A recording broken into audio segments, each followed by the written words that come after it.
जब तक एक मानव सामने वाले मानव की श्रेष्ठता का सम्मान करता है, जब तक एक मानव सामने वाले को श्रेष्ठ मानव के रूप में पहचानता है, तब तक उसके सामने मनमानी नहीं कर सकता।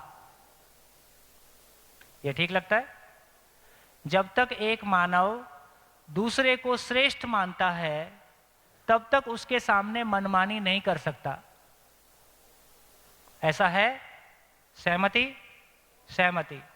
जब तक एक मानव आज भी कितना ही बिगड़ा हुआ इंसान हो, लेकिन वो किसी को अपना गुरु मानता है, यदि कोई धार्मिक गुरु हो, आध्यात्मिक गुरु हो, कोई भी हो, उनके सामने जाने से वो कैसा हो जाता है? उनके सामने जाने से बच्चे समान होता है, वहाँ उसका अहंकार नहीं होता है, उसके सामने वो मनमानी नहीं करता है, किसी बात पे असहमति भी है तो उसको व्यक्त नहीं करता है। तो कहा कि जब तक एक मानव दूसरे मानव को श्रेष्ठ मानता है, तब तक वो उसके सामने मनमानी नहीं करता है। ये नियम है। दोस्तों, यदि हमारे बच्चों ने उम्र बढ़ने के साथ साथ टीचर्स और पेरेंट्स के प्रति बच्चों का सम्मान लगातार बढ़ता गया या घटता गया? यदि घटता गया, इसका मतलब ये है कि या तो हमारी श्रेष्ठता उन तक पहुंच नहीं पा रही है।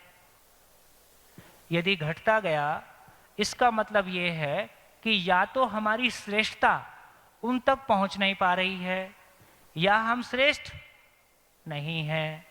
तीसरी संभावना है नहीं।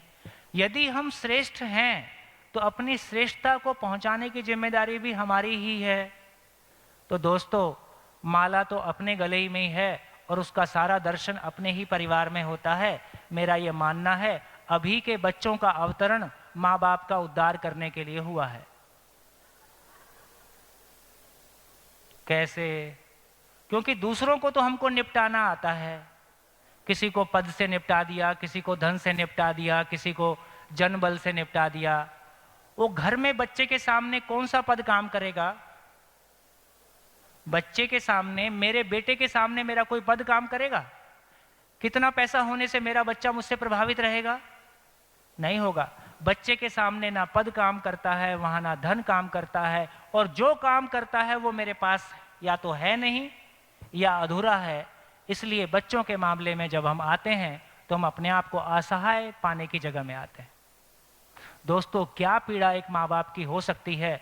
आप अधिकांश लोग यहाँ बैठे हैं जो हम तमाम उस तरह की बहुत सारी पीड़ाओं से गुजर रहे हैं, जिसका कोई इलाज, कोई प्लेटफॉर्म हमारे पास नहीं है कि किस प्लेटफॉर्म पे जाके इसकी चर्चा करें। सहमति? सहमति।